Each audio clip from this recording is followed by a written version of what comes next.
All right. Good morning, everybody. Today is Daf Kuf Yud Ches, and we left off by the Mishnah on Kuf Yud Zayin and Beis, and Bez Hashem will get to the Mishnah on Kuf Yud Ches and Beis. But first, we got to get there. A little longer today, a little shorter tomorrow.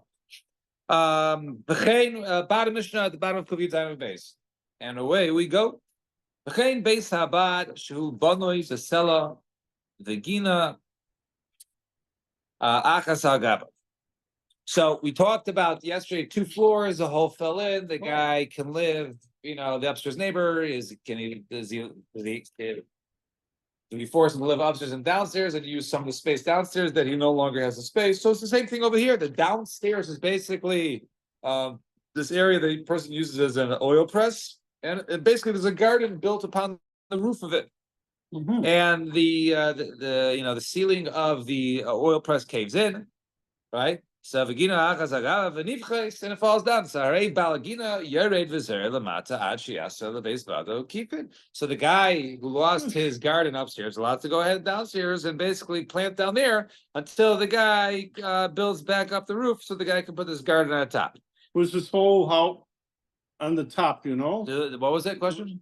Like on the top? Yeah. Was this house wreck too, or just? Well, the ceiling came down. The ceiling came down from the oil press. The guy couldn't have his garden. Then he couldn't live there. The guy couldn't have. Well, there was no one living. There was a garden downstairs, and there was a garden upstairs. Thank you, and a press downstairs.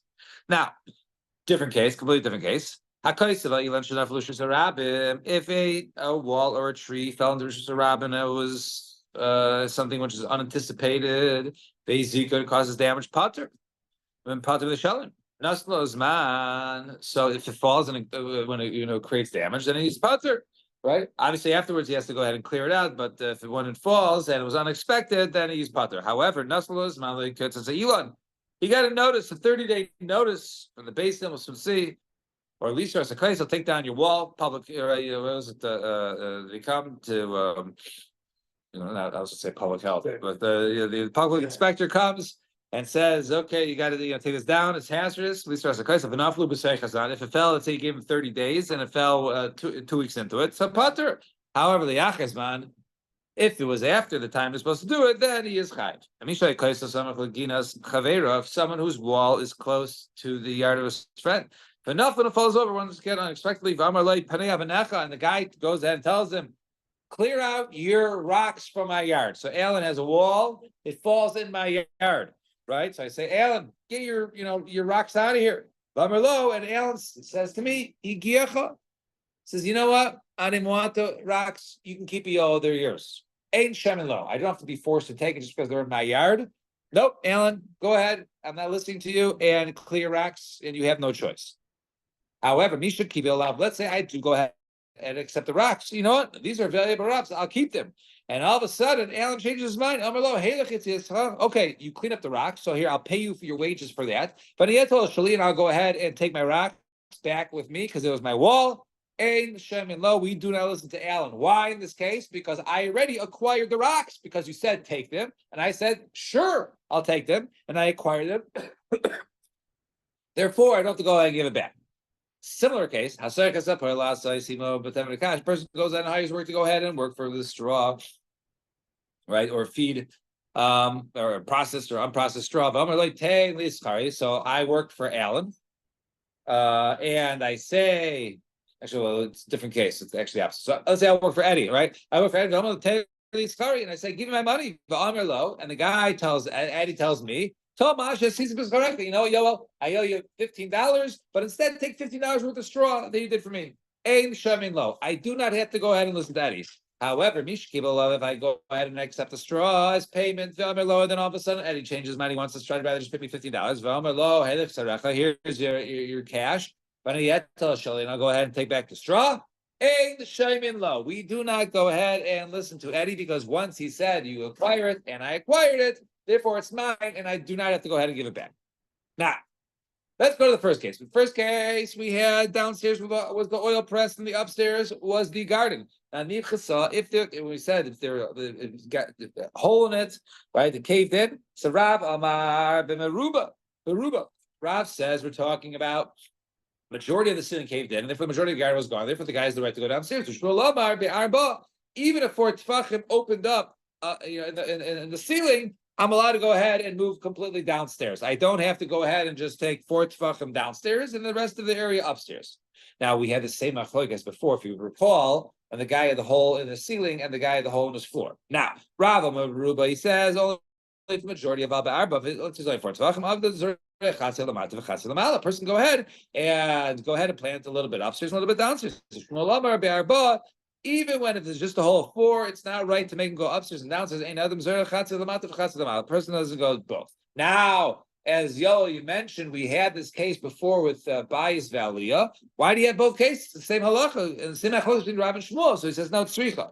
We need both cases. Diashvin and Dira, if we're just talking about the living, when it's upstairs and downstairs neighbor. But how come Shmuel? Maybe only in that case Shmuel says, the Dari pours the halacha, pours the halacha. Right now, they don't live, right? In two different spaces. Maybe because of planting, people maybe would go ahead and plant porsa, each one a little bit, and it's not a big deal. They might do Rav. Maybe you would agree to Rav that if he was just going upstairs and downstairs, it wasn't a majority of the floor, he could plant at both levels. Kamash Vlon, that Shmuel says no. And if it's on the case of planting, maybe that case is planting. Rav. That's when Rav says he's expected to go to the floors. But by living, if it's more than 4 tefachim, you agree with Shmuel that a person does not want to live on 2 different floors. Therefore, we need machlokes in both cases. Now, with Dira, it matter who is the owner. So that case, right? Here they don't mention who the owner and the renter is. You're saying, all right. So in that case, we said it was.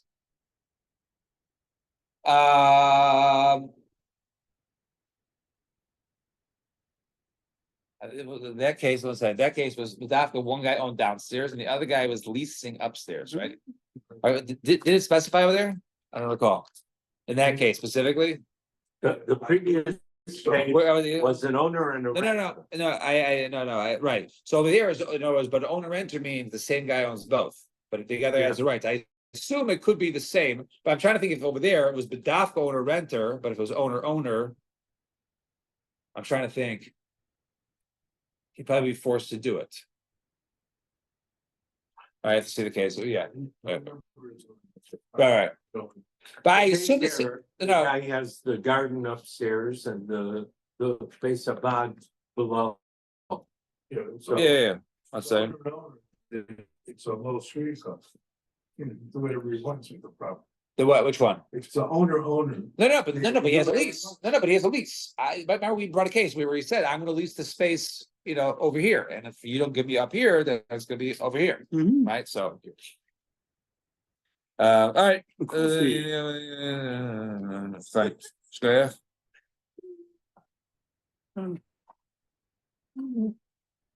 All right. All right, fine. All right, well, I'll look at the other way. All right, fine. Not those man, the common man, how much time based in, how much time is based in, guess we'll go ahead and clear it as well. It's true, but Rabbi translation, all right, sorry, you ruined it for everybody. You've ruined the surprise. It's 30 days, as I said earlier. Now, Misha Kaislo, the guy had his wall there, then it fell over. So Hamiktani, Seifa, it says over there. So the guy's wall fell in his neighbor's yard, right? That was the case of me and Alan. Right? Forgot who had the yard there. I don't remember. So, my wall fell. No, Alan's wall fell into my yard. Right. So the Sefer says, "Hey, look at Siascha." You know what? When at the end he said, "Here, take the money, and I'll take my rocks back." So mashma michlal the panino askin. We're talking about a case of since he says, "Take your money for clearing the rocks." It's mashma that I already cleared the rocks. So Tama the panino. So it sounds like only is if it goes I clear the rocks. Hello panino low. Why? But then I have not acquired it. If I have not cleared, sounds like if I didn't clear the rocks, I didn't acquire it. And Alan could indeed go ahead and take it back. The Gemara says, "I've taken the lay." Said they. let his field acquire it. Right? He acquired it even without his consent. So that's only if the person who owned it and was giving it to the other person, he intended to give it over to that person. But over here, Alan really didn't want to give me his rocks. He just wanted to sort of buy himself some time in order to, to figure out what he wants to do with the rocks. And there was two different cases. Also, a case where the worker he wants to payment straw, and he says, "Oh, just keep the straw instead of giving cash." So very simple cases. Why do you need both cases? Tzricha. We need both cases. If we just had the first case of where he said, keep the rocks. Over there, when he says, you know what, I don't want to keep the rocks, you keep it. That over there, ain't shemelo. We don't. He doesn't have to listen to it. Because he's not owed any money. But over here, where I owe the guy wages. The Isle Agar Gabe, where in other words, I owe this guy wages, cash, and I said, just take the straw. Maybe we could say the worker could be forced to go ahead and take the straw as long as it's the right value. Usually people say, in Mari Sheikha, says from the person who's your man, i.e., someone who you're a master of, i.e., someone who owes money to you, you can even go ahead and take brand. In other words, if you're going to get payments, so go ahead and take payment. So over here, right? Maybe it could be that if it was a worker, we could force him to go ahead. Yes, I could pay you in cash, but I'm paying you in straw. So maybe you think that. So therefore, you had to teach that case that you cannot force him. He's allowed to go ahead and cash. First medium line. And if we just had the case of the worker, only the case of once he accepts the wages as straw, then he wants to get says, you know what? I'll take it back. And he says, no, thank you. Ain't shemelo. Should the Islay Agor Gabe, because he owed him that, and therefore he's allowed to keep it. But over here in the case of the rocks, the Leslie Agor Gabe, Alan didn't owe me any stones. So therefore, Ain't shemelo. Maybe you could say that Alan indeed could go ahead and take the stones back. Tzricha. Therefore, we need that case. Fine. And we said Ain't shemelo. If he wants to go ahead and take it back. Oh, excuse me, if he wants to go ahead and say keep it, we don't listen to it. Vatanya Shaimin, we do listen to it. So Rav Nachman like Kasha, Kan v'shalo. One is when he's working his field, right? We're still going to come off this half a minute. One is working. Let's say I go ahead and I tell Eddie. All right. So one case is Eddie's working for me and I own wages. Another case is Eddie's working for Mark, and I tell Eddie, go do that yard which is owned by Mark. Amarle Rabba. Rav Nachman, I understand Mishalo, my time. What's the reason why when I say here, instead of taking your paycheck, take straw? It's because Mishalo, my time. So he says, because since you're working my yard, I'm required to go ahead and I hired you. So therefore I have to go ahead and you work my yard, I have to pay you cash. So my time, so but even in that case also, if I go ahead and instruct Eddie to work in that field, it turns out it's owned by Mark, I'm still required to pay him. The time of the price says Bishalo. If I go ahead and I tell worker, I tell Eddie, hey, come work for me in the yard, and it turns out it's someone else's yard, it's Mark's yard. I have to go ahead and pay Eddie. You were the one. Right? And I go ahead and basically take payment for whatever for the owner of the field. That would be Mark in this case, Mashen. So whatever he benefited. So therefore, it makes no difference whether I hired this worker for me or for someone else's land. I still got to pay him the cash. I can't force him to take something else. So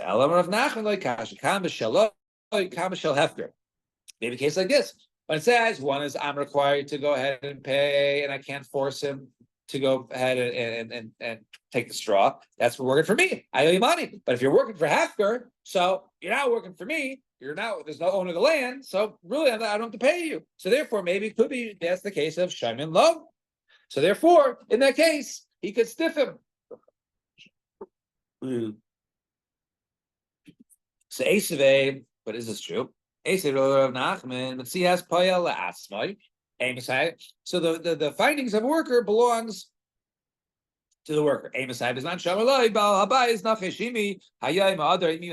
ahead and weed for me and do something else, right? Or weed or hoe. So such a case, he picks up something it's not related to his work. You're my worker for the entire day, therefore anything that you do during this day is mine, i.e. you find something. So then mitzvahs the balabayis. then it goes to the balabais. So if I'm paying somebody, right? So we see over here that goes to the owner. So if I'm paying somebody to go ahead and get straw from Hefker, right? So since I'm paying him for the day, his metzias are mine. So I'm paying him to go ahead and pick up that straw. So certainly that straw is mine. That straw is mine. I should be responsible to pay him cash. I can't say take straw instead.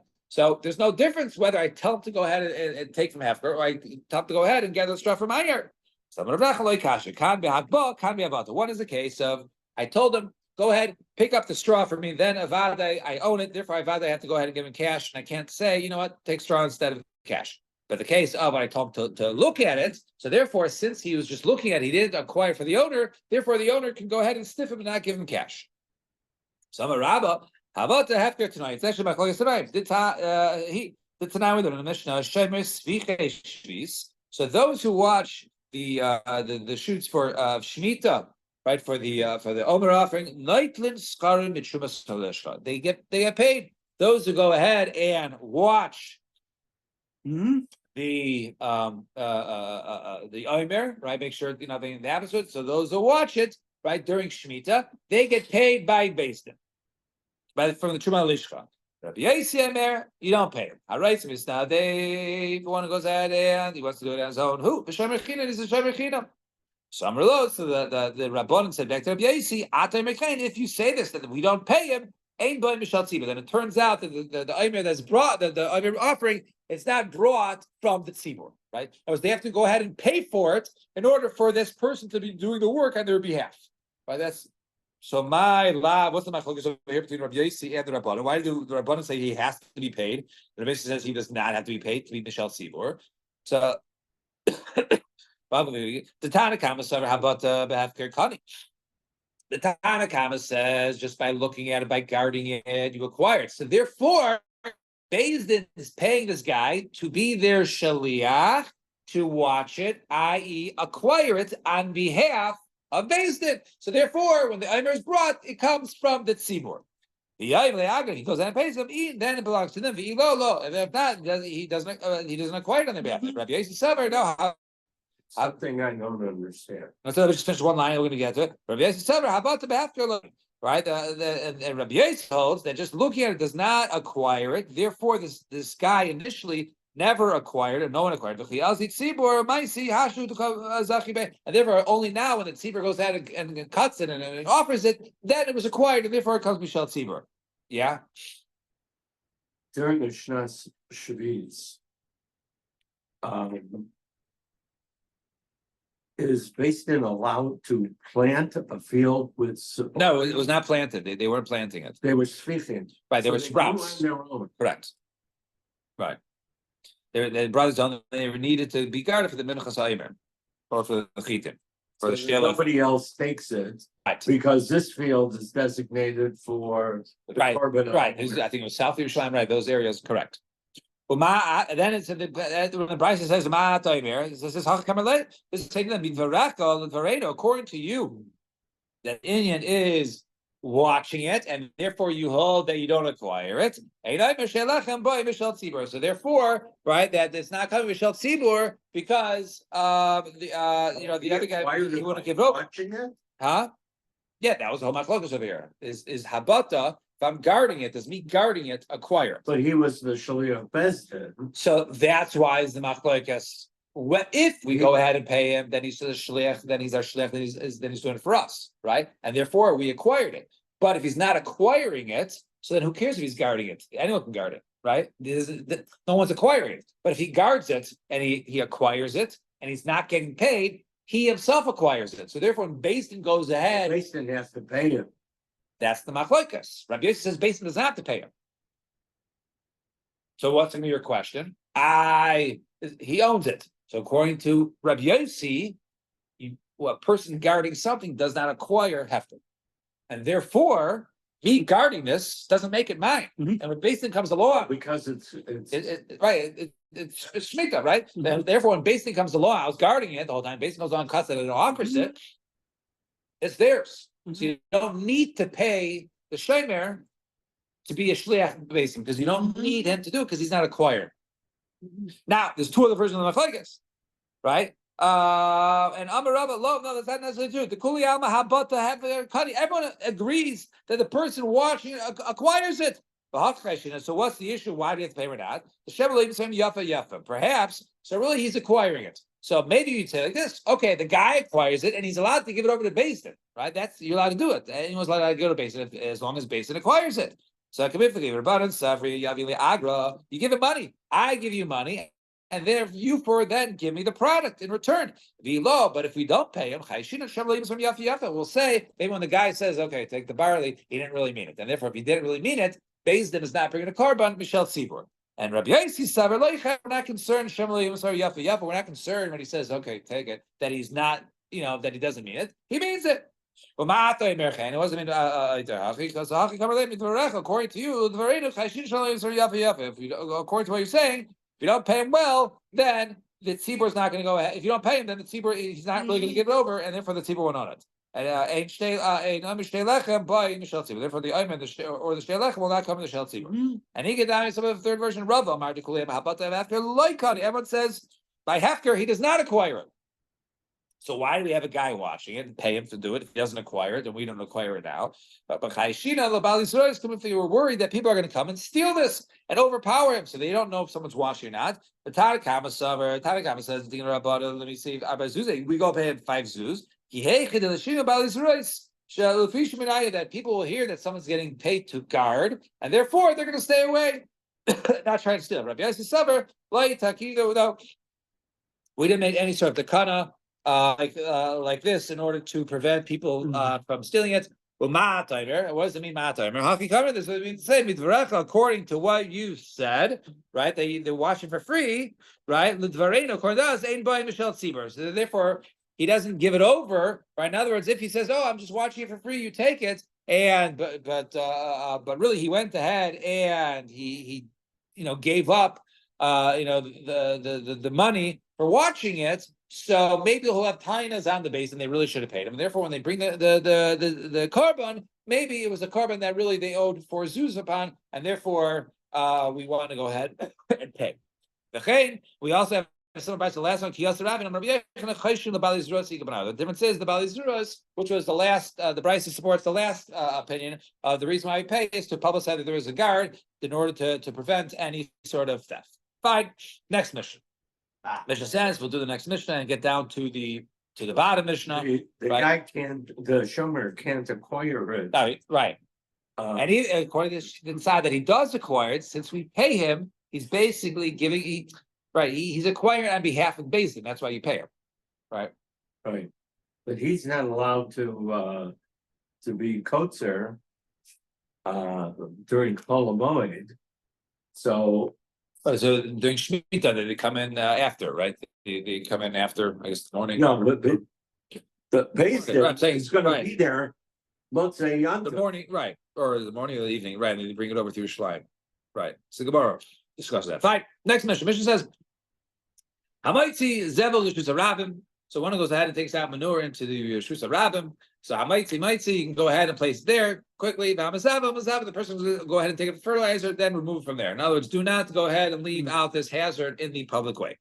You don't go ahead and soak mortar or in the public way because it's going to be out there for a long time. We don't want to cause damage. You also can't make bricks in the public way. You can go ahead and be megabel the teats of you. What's it called? Need the bricks. You can do that. That's a quick process. But you can't go ahead and I guess do those needed the mortar, make it the bricks, because once again that process takes too long. And habayim which is a rabbim, and also even your building, you need the space which is a rabbim. Maybe avani, go ahead and bring the stones out there, or maybe so the person bringing the stones can bring it there. But the builder goes ahead and quickly takes it from there. If he's sick, and if it causes damage, the shalim mashahisik. Then if it causes damage while it's out there, even though it's only temporarily, you have to go ahead and pay for any damages. You can even leave it out there for 30 days. Okay, you don't have to go ahead and remove it quickly. You got 30 days. Let's say our Mishnah is not like the opinion of Rabbi Huda. B'shas haitzah zavalim. When people go ahead and take out the manure, other mitzvahs zvalim shizarayim v'serve kol shloshim yom. You can leave it out there for 30 days, not put it out there and have it removed immediately, but 30 days. Because the ragli adam, the ragli behavior that people walk on it, animals walk on it. Shamanas kain he usually because of this. Right, because of the public usage and areas, that's why Bnei Yisrael was, they were given Eretz Yisrael Zeicha to use it in certain ways that would be used for the public, and therefore, public would help out each other. So Rabbi Huda says, so our mission says you have to remove immediately, and Rabbi Huda seems to say you get 30 days. So our mission is Rabbi Huda. So he says no, maybe I feel that Rabbi Huda, maybe it could be that you can put it out there for 30 days, but if it causes damage, you got to go ahead and pay. When it comes to a ner Chanukah, a person puts outside, show pati, pater mishum, show rishus, because he's doing it with permission. So my love rishus, the basin, that basin gives you rishus, and we see over here that if you have rishus to do something, then you're pater. So how could you say in our case that you're chayiv, right? Over here it says pater. It says no, rishus the mitzvah. No, the reason why you pater by ner Chanukah is because you have rishus the mitzvah. It's not just you could, legally you can put it out there. It's rishus the mitzvah, and therefore that's the reason you pater. Maybe if it's only legally, you'd still be chayiv to do it. I've tanya kol elu sha'amru mutar nekalkel. Anything they said you're allowed to go ahead and do this and put out potential hazards, rishus harabim. He's a chayiv l'shalom. If you cause damage, you're chayiv to pay. Rabbi Yehuda pater. And it says over there clearly, right? Rabbi Yehuda says you're pater. So if you're given permission, you're pater. So clearly not like Rabbi Yehuda. Rather, it's clear that a Mishnah is not like Rabbi Yehuda. Wait, you put Zevel out in Rishus Rabbi. Who's going to give you permission to put in Rishus Rabbi? No, you're allowed to. That's the basin. Basin is his master. You're allowed to go ahead and put it out there. Oh, That was Rabbi Yehuda. So now, everyone agrees you can put it out there. The shaila is, right? Are you chayiv? Past 30 days. Well, that's true. But let's say you put it out there, right? And the day one, someone trips over. So just because I have rishus doesn't mean I'm pater. That's the question over here. The Rabbanan say just because you have rishus, you're chayiv, and according to Rabbi Yehuda, you're pater. So Amar Abaye, Rabbi Yehuda, Rabbi Shimon, Kulu.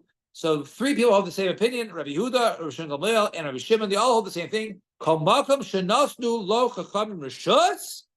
Anytime the Chazal give you permission to do something, and vehizik, and it causes damage, pater. Then you're pater. So Rabbi Yehuda is like that which we just said, right? We just stated Rabbi Yehuda that you're pater. Actually, our Mishnah, that's not Rabbi Shimon Gamliel. You can leave your stuff out there for 30 days. Why do you say it for such a long period of time? It must be because you're pater if it causes damage. And Rabbi Shimon, tonight we're going to Mishnah. Person was living upstairs and he has, let's say, an oven. So he wants to go ahead and put an oven upstairs. So he has to go ahead and put the underneath it the plaster 3 tefachim to prevent any damage from downstairs. Ubekira, and it comes with a single stove that only tefach. And if he knows that's what you have to do. You have to go ahead and pay for damages. Shimon Aimer, Shim Halu, Ella, Shimhizik Pater, and the show. Rather, no, the only reason why we say, okay, do the least 3 tefachim is to teach you that if you did it 3 tefachim, then you're Pater, right? Then you did what you're supposed to do. And finally, a person who's cutting the stone out of the cave or of the mountain, and once he hands it over to the person who's going to go ahead and shape the stone, then something happens, someone becomes, bumps into it, gets damaged, then the second guy is chayiv because it was handed off to him, as we'll soon see. And Hasas is once the stone cutter gives it over to Shemas the chamer, to the donkey driver. Now Hachamer is chayiv, then the guy signs off. Now the donkey driver is responsible. Hachamer Shemas the kasef, Hakasef chayiv. The donkey driver gives it over to the person who's going to schlep it. Then the schlepper, he's the one who's chayiv. Hakasef Shemasar. The Banai, he gives it to the contractor, to the builder, the Habanai chayiv, and now he's responsible. Babanai Shemas the Ariba, and he goes ahead. And the builder goes ahead and gives it to his mason guy, his brick guy. So the Rabbi Chayiv, and the brick guy is Chayiv. Once he puts the stone in place, all right, the next day he puts it in the right place. This is the final construction spot. Is he going to cause damage? Kulan Chayavim. Everyone's responsible to pay. So Laura says, I Vatanya Achron. Because it was built in Rishus Rabin? Right, so and it caused damage here. I Vatanya Achron Chayiv. I will learn only the last one's Chayiv. So the Kulam turn, everyone else is about this. So he says, like Kasha, no, it's not a contradiction. Kam B'Schiras, Kam B'Kablanos. If each one is just hired to do a specific job, you're hired to do a stone cutter job. I used to do this, but I pay 4 hours to do it. So then once you're done with your 4 hours, you're done. But if I hired a group of people, I hired you 5 here to go ahead and take this stone from the mountain and put it up over there, right? Then you guys all are in the kablonis, you're all contractors together, and therefore the contractor ultimately they're all responsible for the end result of the job. All right, we'll stop here. Shkoyach everybody. Everyone have a wonderful day, and Bez Hashem will go ahead and then finish this up tomorrow. And again, tell Azi that Thursday's a big